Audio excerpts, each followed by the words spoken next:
I'm the Texan Counselor, and you might have guessed from the title, we're going to be talking about beliefs and how they are bullshit. It sounds like a clickbaity title. Hopefully by the end of this you'll realize that actually it's not so clickbait after all. One of the modalities that I like to use in counseling is called cognitive behavioral theory, or cognitive behavioral therapy, depending on how you define the T. It's often called CBT. A lot of people usually know it by that acronym, CBT. One of the approaches to CBT is to look at a client's thoughts. How are their thoughts affecting them? How do they think, and how does that affect their emotion? But really deeper with cognitive behavioral therapy, what we're really looking at is what are your beliefs? Now, when I say beliefs, I'm not talking about, Jesus is the Son of God, or Muhammad is the God's prophet, or the Jews are the chosen people, or that the Buddha sat underneath a tree and found enlightenment. I'm talking about much simpler, very black and white belief systems, like things like people can be trusted. People are inherently good. Good things happen to good people. Everybody gets their just rewards. What else is a good one? The world is a safe place. People in power will take care of you. Or people in power are dangerous. These are very black and white sort of statements. There's not a lot of gray area in there. And so cognitively, as we're talking about these, we'll say, well, yeah, of course all those are bullshit. I know that not everyone in power is corrupt and evil. I do know that power can be corrupting, and we can come up with plenty of examples of that, but we can also come up with plenty of examples of people who have gained power and used it to help others, or at least to maintain the status quo, for instance. The same thing with people are inherently good. We can find some examples where people have done very selfless acts to help those who really have nothing to gain from helping those people. And we can come up with plenty of examples where people are basically just asses. So we know, sort of conceptually that the world is full of gray, but the way our brain works is it believes those black and white statements. It runs on those. That is its default. And that's where our emotions come from, and that's where our thoughts come from. So if you have this belief that people can't be trusted, and you try and trust someone, and they fail on you, then you're going to, think, well, yeah, obviously. It is going to seem natural. When someone says, oh yeah, I just picked up a hitchhiker and gave him a ride to a bus stop, and they said they need like $20 for the bus, and I went ahead and just gave it to him. If you don't believe people are inherently good, you're flipping out. You're like, what the fuck are you doing? That's stupid. Why would you ever do that? It's so dangerous. But if you believe that people are inherently good, that story seems perfectly fine. Seems perfectly normal. And so one of the problems with our beliefs is that because this is how our brain operates, this is I like to think of it as like the operating system of our brain.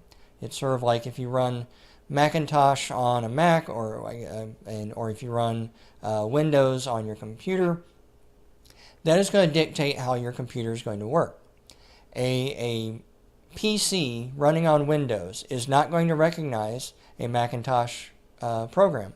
It just doesn't see it. It doesn't compute. Same thing with the opposite direction. And that's how our beliefs work. Our beliefs are our filter through which we look at the rest of the world. We really have trouble breaking through that. And a lot of times we are completely blind to what these beliefs are. For instance, and they've kind of been able to demonstrate this in studies. One that they did was with a bunch of radiologists. And what they did was they sent all these radiologists these x-rays. And they said that we're doing this study on new x-ray technology, and we don't want to tell you too much of what to look for, but if you would, just look over these x-rays and tell us if you see anything out of the ordinary. And these radiologists would look at the x-rays and they'd say, oh, I see a little more shading in this area, or a little more definition in this area. This person looks like they might have a tumor in their lungs, or I notice a fracture over here, or whatever. None of them noticed that the distinct picture of Mickey Mouse right in the middle of the x-ray. They didn't see it. Why would they? Why would there be a picture of Mickey Mouse right in the middle of an x-ray? These are important people. These are important radiologists. They're part of an important scientific study. Nobody said anything about Mickey Mouse. It's one a trick question. There's a good video online. I don't want to give it away. I'm gonna try and find the link.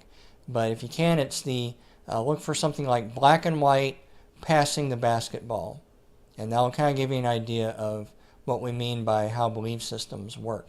We can literally be blinded by our beliefs. We will literally not see things. In a more down-to-earth sort of thing, as something that happened in one of my counseling sessions, is I was working with this guy who had very low self-esteem, especially when it comes to women, with dating, with sex, that sort of thing. And it's one of those ironies, because he's tall, really good looking, has this nice deep voice. He had no reason to be self-conscious at all, but he was. And he was also very introverted, and so one of the things we were working on was him just going out and just socializing. No expectations, just go out, meet people, be around people, and just experience that. And so he talked about how he went to a party, and that was a lot of work, just getting him in the party. And he went to this party, and while he was there, he saw a woman that he found attractive. And he decided to go ahead and try and talk to her. He was going above and beyond just what the homework was, because he wasn't really supposed to talk to anybody. And while he was talking to her, he noticed that she was kind of like blowing him off. She wasn't really. He would ask her questions. She'd kind of answer, and then she'd kind of look away and want to talk with her friends. And he reported being very frustrated about this. And he was mainly frustrated because there was this other woman who kept interrupting him, kept bugging him, kept asking him questions, kept complimenting. The jokes he was trying to tell to get this other woman's attention, she was laughing at. And he just found it very annoying. Now, we probably know, and if we had been watching the scene, we would know that other woman, the second woman, thought he was good looking. And she was trying to get his attention. And she was asking him questions. She was trying to engage him in a conversation. But you see, that doesn't register. Because his basic belief is, women don't like me.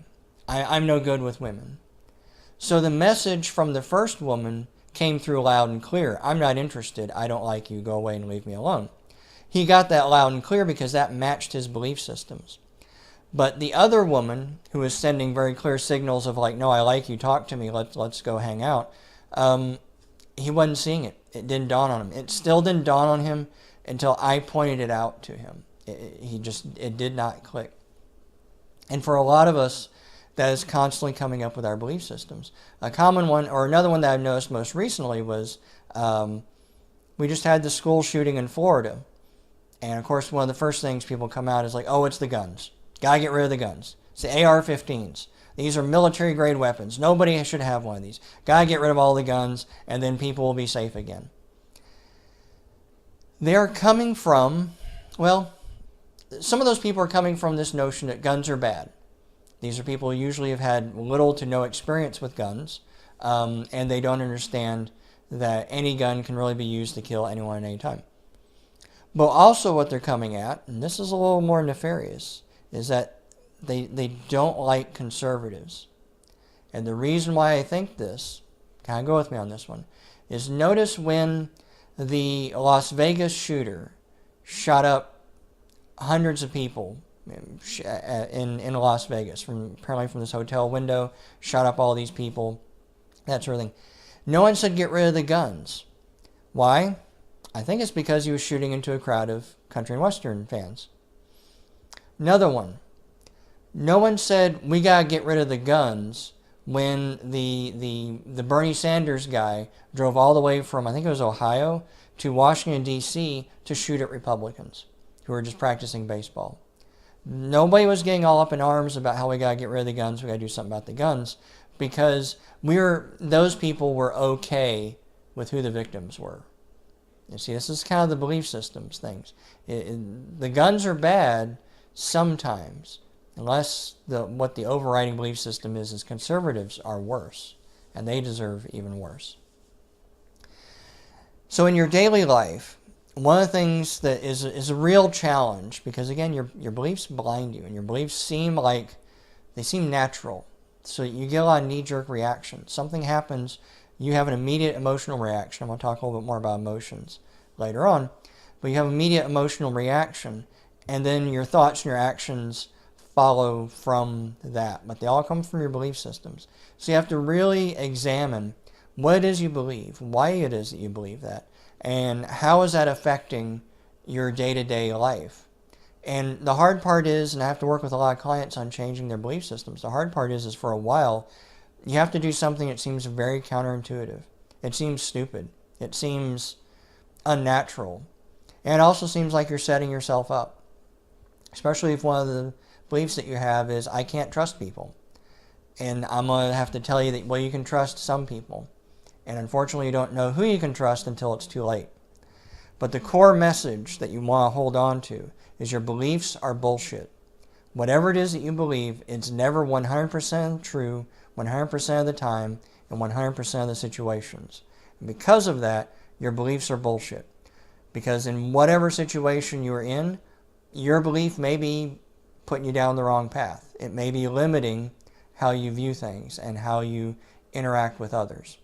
And so probably one of the hardest parts of working on yourself is challenging these beliefs. That's the reason why so many people find introspection so difficult, spirituality so difficult, because what you really have to do is start peeling away these layers and start looking at all of this bullshit that you've been believing all these years and realizing that it's bullshit. And that's why a lot of people talk about the red pill, is that's what that is. Once you've pushed through your beliefs and you've actually sort of broken them down and realized for them the bullshit that they are, then they can't really hold on to you anymore. It's really hard for you to go back. This is what the whole red pilling phenomenon is people have pushed through their beliefs about something, race relations, feminism, liberal politics, whatever, conspiracy theories, it doesn't matter. Once you've been sort of, quote unquote, red pilled, that means that you've broken through a belief system. So if you already feel like you're kind of red pilled, keep doing the work, keep pushing. Keep looking at what's the other taboo that I really don't want to touch. That's probably exactly the thing that you need to touch. But anyway, that's all I have for now, and I will talk to you next time. Bye.